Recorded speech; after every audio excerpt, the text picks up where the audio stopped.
Et bonjour à tous, on ouvre cette vidéo avec une autre vue que celle de ma petite table basse, tout simplement parce qu'on est sur la fin de notre séjour à Granville où on a passé 3 jours à deux pour à peine plus de 400 € tout compris, train, hôtel et bien sûr alimentation.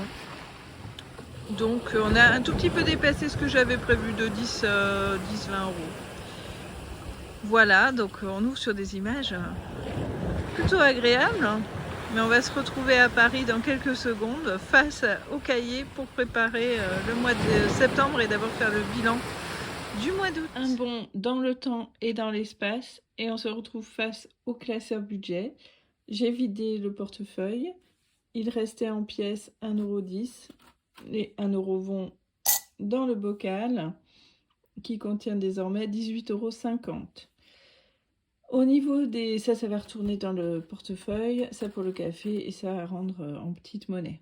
Au niveau des séparateurs pour les courses, j'ai récupéré le billet de 5 € des achats de rentrée de ma fille puisqu'elle me devait donc un billet de 5 €, j'avais fait l'avance. Donc on a 3 billets de 5 € qui vont rejoindre le défi des 5 €. Ça tout à l'heure. Les chats, il n'y a plus rien. Perso, plus rien. Shopping, plus rien, puisque j'avais tout récupéré pour le séjour en Normandie, qui donc nous a coûté en tout 400 € que j'avais en partie mis de côté pour les trajets et l'hôtel. Et puis en alimentation, donc j'avais emmené de l'argent à partir des enveloppes et tout ça. On a dépassé d'une dizaine d'euros. Je vais le régulariser sur le mois de septembre. Vous allez voir comment.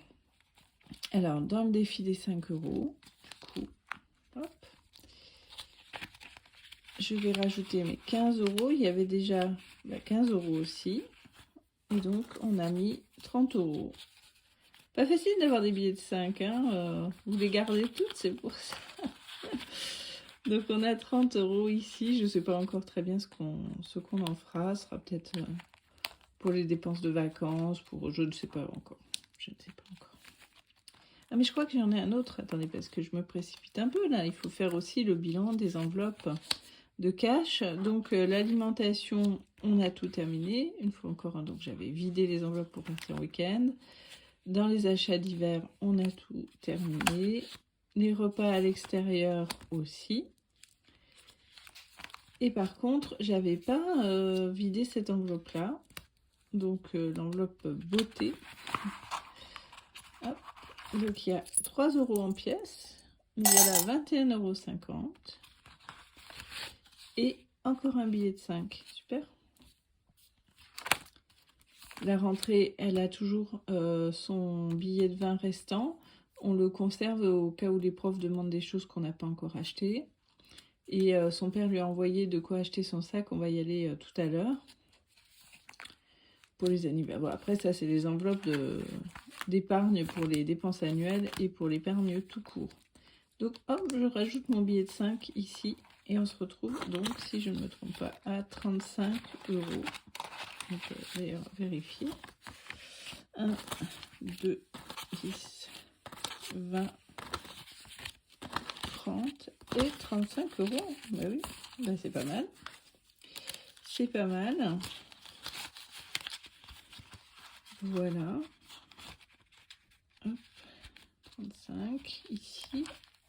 Alors du coup, si on fait le bilan des épargnes du mois d'août, je ne sais plus, alors je ne sais plus combien il y avait en juillet, mais enfin, donc on a 21,50 € là-dedans. On a 35 € ici.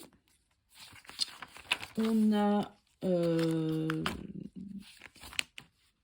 ah oui, pour la santé, 50 €, d'accord.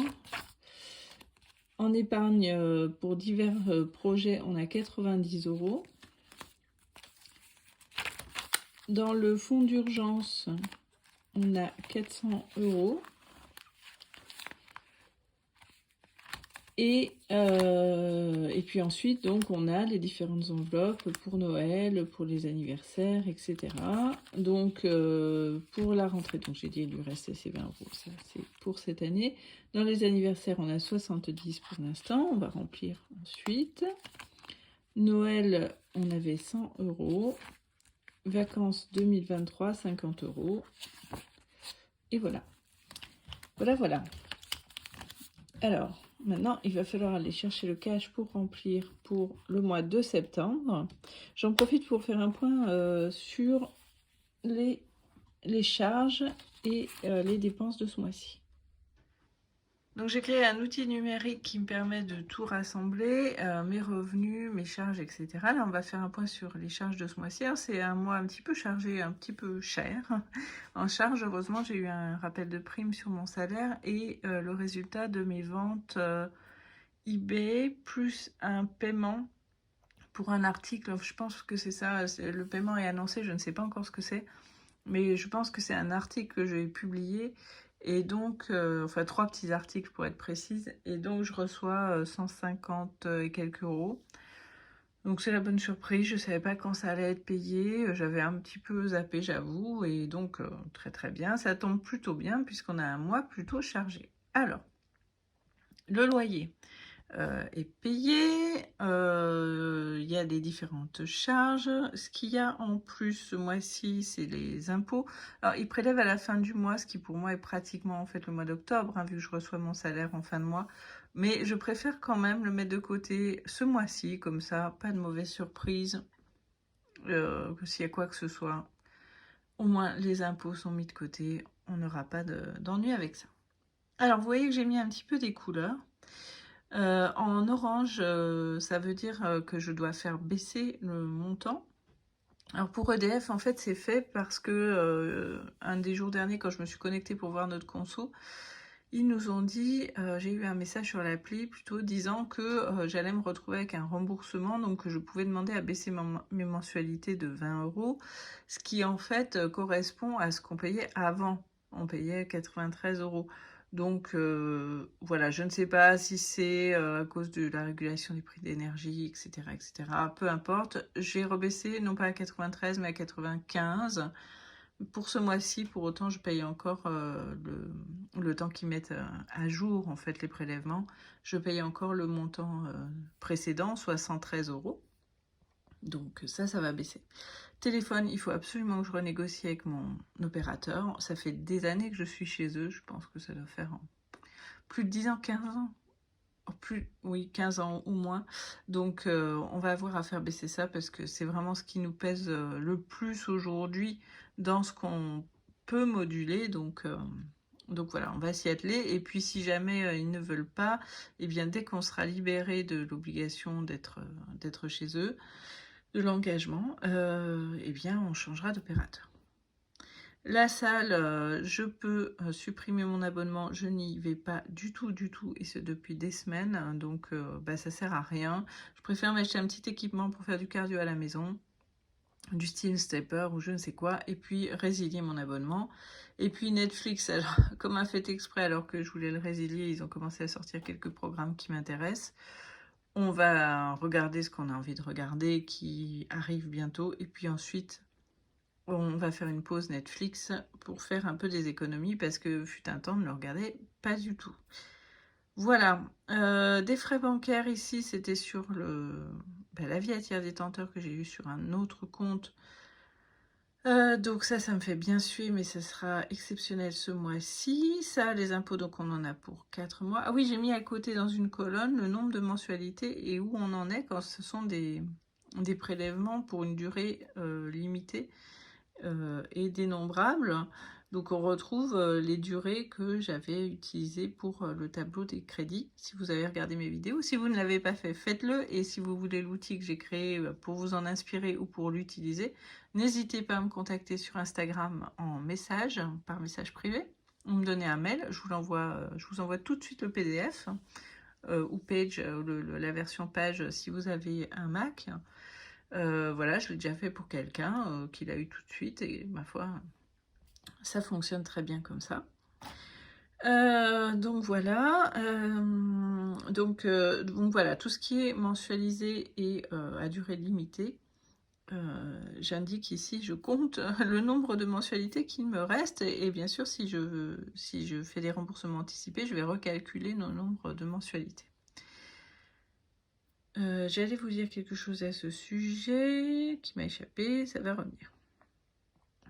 Donc, dans ce que je vais mettre dans mes enveloppes, alors j'ai distingué deux choses. J'ai distingué les dépenses mensuelles donc, que j'ai récapitulées dans ce tableau parce que ce sont des dépenses pas obligatoires mais quasi obligatoires, donc qui sont un petit peu comme les charges fixes finalement, même si ce sont des dépenses variables. On ne peut pas beaucoup y couper. Donc, dans l'alimentation, toujours 400 €. On a vu que ce mois-ci, comme c'était un mois plutôt à 4 semaines, il me restait de l'argent, mais je garde ce budget global de 400 €. Pour les chats, le mois dernier, j'avais mis 50 €, c'était un peu trop. Il restait 20 € que j'avais mis dans mon portefeuille. Finalement, j'ai dû leur... pas dans mon portefeuille, pardon, dans des enveloppes. Et finalement, j'ai dû leur racheter des croquettes là, avant de partir en vacances. Donc, je pense plutôt qu'on est sur 40 €. En perso, toujours 50 €. Hygiène, j'ai décidé de le distinguer des courses parce que quand j'ai des courses de produits d'hygiène à faire sur le budget d'alimentation, ça pèse un peu lourd. Donc je le mets à part, un billet de 20, ça suffira et ça permettra de faire du stock. Ce sera bien. Beauté, toujours 20 € que je compte bien utiliser pour m'acheter une crème hydratante puisque le mois dernier, ça a été attribué à ma fille pour sa crème, aussi pour son visage.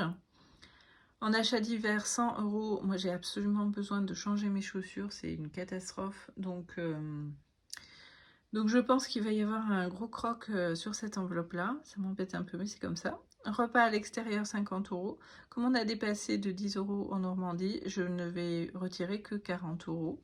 Voilà, c'est comme si on avait déjà pris une avance finalement sur les repas à l'extérieur. Puis c'est quelque chose qu'on n'utilise pas beaucoup. On va pas beaucoup au resto, donc... Très bien, et puis on attend une naissance ce mois-ci, donc j'ai prévu un petit budget pour un petit cadeau de naissance en attendant de faire mieux.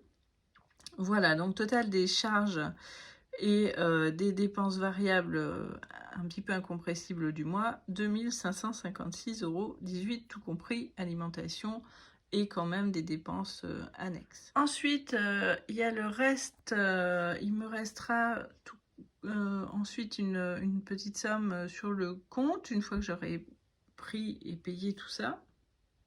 Et donc, j'ai décidé de la répartir de la manière suivante. Donc là j'ai fait un grand tableau qui récapitule les enveloppes sur lesquelles je veux mettre de l'argent de côté pour des dépenses annuelles ou exceptionnelles et pour les fonds d'urgence et de secours.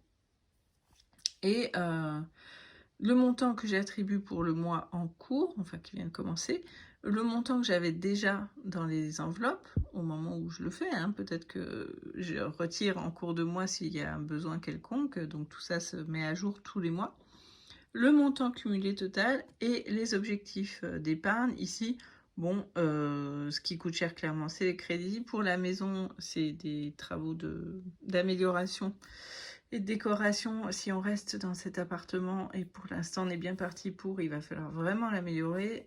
J'ai peut-être prévu un peu large, et puis surtout, je dirais à mon propriétaire, on partage hein, sur les frais pour des choses qui vont ajouter de la valeur à l'appartement, par exemple si on refait la salle de bain ou la cuisine. Je sais qu'il ne le fera pas lui-même, hein, donc c'est pour ça que j'envisage de le faire, mais en lui disant ok, mais ce mois-ci je paye la moitié du loyer ou pas du tout de loyer, ou enfin bref, on verra comment on fait. Ce qu'il ne veut pas faire en fait, c'est immobiliser l'appartement pendant un certain temps sans locataire pour des travaux. Bref, il est pas pénible, il est peu présent, il augmente pas le loyer, du moins pour l'instant, j'espère que ça va durer, mais voilà, il fait rien pour améliorer cet appart, ni même pour l'entretenir, j'ai envie de dire. C'est toujours la croix et la bannière pour obtenir qu'il intervienne. Passons.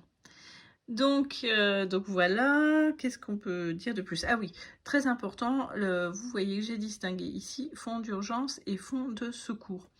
Parce qu'en fait, et c'est une distinction j'ai appris la différence il n'y a pas longtemps, et je me suis dit, mais oui, ça fait complètement sens.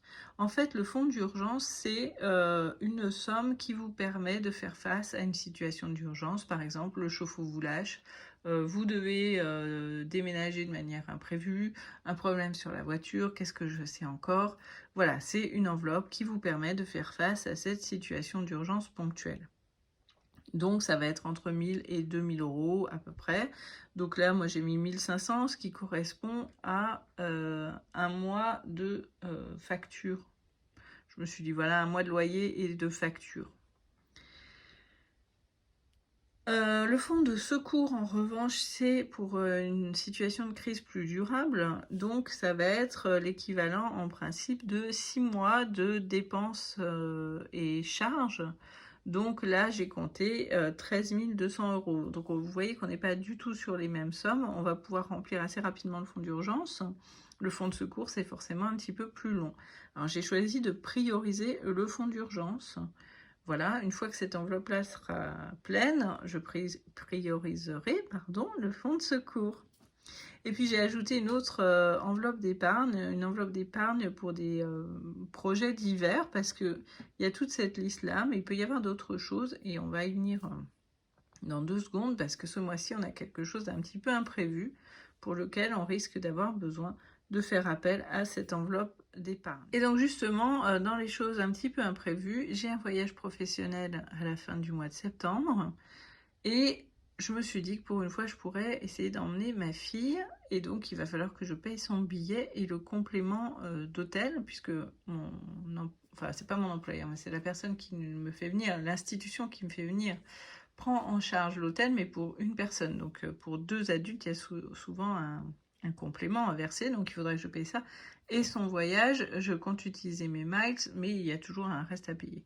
Donc je ne sais pas encore combien ça va me coûter, parce qu'il faut qu'elle soit dans le même avion que moi à l'aller-retour. Et je ne saurais pas maintenant dans quel avion je suis. Donc, et c'est encore très aléatoire. Est-ce qu'il y aura encore de la place dans l'avion? Est-ce que je vais pouvoir organiser tout ça? C'est beaucoup de points d'interrogation, donc ça va changer évidemment complètement le plan d'épargne. On verra combien il faut sortir. Voilà. Alors pour elle, peut-être que son pass Navigo est pris en charge par la ville de Paris. Moi, je paye tous les mois et eux, ils versent une somme, donc ça pourrait faire l'avance pour son billet. Je ne sais pas encore du tout, mais alors pas du tout comment je vais faire, mais bien sûr que je vous le dirai en vidéo, hein, le moment venu. À mon avis, je ne saurai pas avant au moins le 10 septembre. Donc voilà. Parce que pour nous, évidemment, comme tout est organisé, pris en charge, on le sait un petit peu. Enfin, je connais les dates déjà, mais les informations précises, on les a un peu dernière minute. Hein, ce qui rend les choses un petit peu plus compliquées pour réserver si on veut voyager avec quelqu'un d'autre. Voilà, voilà. Bon, tout ça, on verra. C'est quand même le temps de faire le bilan sur ce qu'on a pu faire exactement au mois d'août. Donc, on l'a vu, quelques euros en épargne dans les défis 5 €, dans les pièces, 400 € déjà mis de côté dans le fonds d'urgence, un petit peu dans le fonds de secours. Pourquoi j'ai mis 50? Ah oui, parce que je vais répartir ça, les 90 € qui sont actuellement dans les enveloppes, je vais les répartir entre le fonds de secours et l'épargne projet que je n'avais pas créé. C'est pour ça. Donc en tout, on était à 760 € entre ce que j'ai mis de côté pour les anniversaires, Noël, etc. Et encore, pour les anniversaires, j'ai déjà eu l'anniversaire de mes fils et d'un de mes petits-fils. Donc il y avait plus que ça. Mais bon, il reste 760 € en tout. Et ce mois-ci, on va pouvoir mettre 490 €, soit un total de 1250 €, plus le défi des 5 € et les petites pièces. Moi, je suis bluffée. Je suis absolument bluffée. Je n'ai jamais réussi à mettre 1 € de côté, encore moins à anticiper Noël, encore moins les vacances de l'année d'après. Hein. Voilà, c'est juste complètement fou. Ce système fonctionne et en plus, ce qu'il apporte en plus de l'épargne, en plus de, voilà, c'est la sérénité. Pardon, j'en bafouille, c'est la sérénité. Je me sens apaisée. Et ça, tout le monde le dit, tous ceux qui font ce système-là le disent, ils se sentent apaisés parce qu'on voit au long cours. Et j'ai envie de dire qu'on a plus d'argent à dépenser dans le sens, à dépenser en dehors des charges, des factures et tout ça, dans le sens où tout est budgété et où on y voit clair parce que on dépensait autant et plus avant le système, mais on ne s'en rendait pas compte. Et ça filait dans des trucs à la fin du mois. Combien de fois je me suis dit, mais j'ai rien acheté, pourquoi j'ai plus d'argent, ou pire, pourquoi je suis à découvert? J'ai rien acheté du tout, je comprends pas. Voilà, et maintenant j'ai de la visibilité, et quand on est parti, donc ces quelques jours en Normandie, on a pu se faire vraiment plaisir, alors qu'en temps ordinaire, qu'est-ce qu'on aurait fait? J'aurais payé par carte sans savoir vraiment ce que je payais, j'aurais été donc tendue de me dire oh là là c'est cher, etc. Attention, j'aurais sûrement dépensé finalement plus en réalité sans même m'en rendre compte, en me disant oui mais là j'irai chercher dans l'enveloppe de courses, on fera moins de courses, enfin bref, des espèces de calculs mentaux qui ne fonctionnent pas. Et voilà, donc bah super, super le système des enveloppes. Allez, j'arrête de, de dériver, de développer outre mesure, et puis je vais chercher les espèces et on va remplir les enveloppes du mois de septembre ensemble. Me revoilà avec le cash. Alors le distributeur m'avait donné beaucoup de billets de 50 et très peu de billets de 20, donc j'ai échangé des billets de 50 dans l'enveloppe d'épargne contre des billets de 20. Donc on a déjà ici du coup 400 € pour l'alimentation, dont 80, 1, 2, j'ai toujours qu'une main donc c'est toujours pas facile, mais je vais arriver à acheter mon truc, mon tripode. 1, 2, 3, 4, 80 pour cette semaine qui vont aller dans le portefeuille. Les chats sont surexcités si vous les entendez, c'est normal. Dans les achats divers, c'est donc 100 €.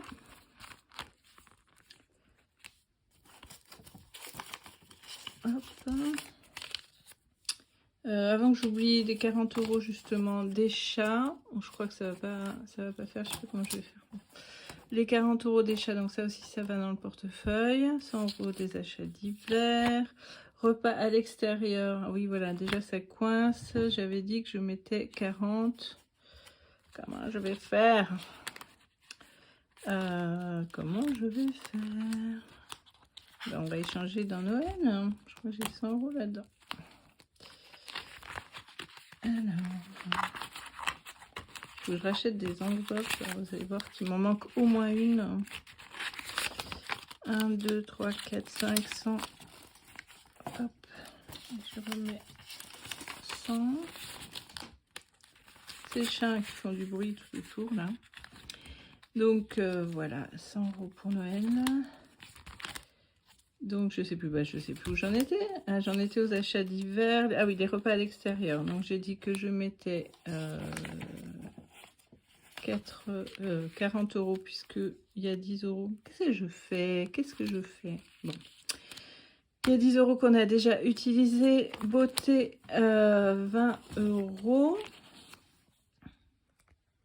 Hygiène. Ah oui, ça c'est pour le portefeuille, je m'y retrouve. Hygiène 20 €, je vais mettre dans le portefeuille aussi. La rentrée, donc ça... alors ça c'est la rentrée en cours. Et j'ai dit que je mettais quoi? Non, je mets rien pour 2023 pour l'instant, on en finit avec la rentrée. Ah si, j'avais dit que je mettais 20 €. Oh, je m'y perds, donc je vais mettre 20 €. Ok. Pour les anniversaires, j'ai dit que je mettais 20 € et il y a le cadeau de naissance, 30 €, donc ça fait 50 €. Donc ça c'est bon. Noël, 50 €. Ok. Les vacances de l'année prochaine, rien. Si, bon, si, 50 €. Alors, 50 €. Dans le fonds d'urgence, 100 € de...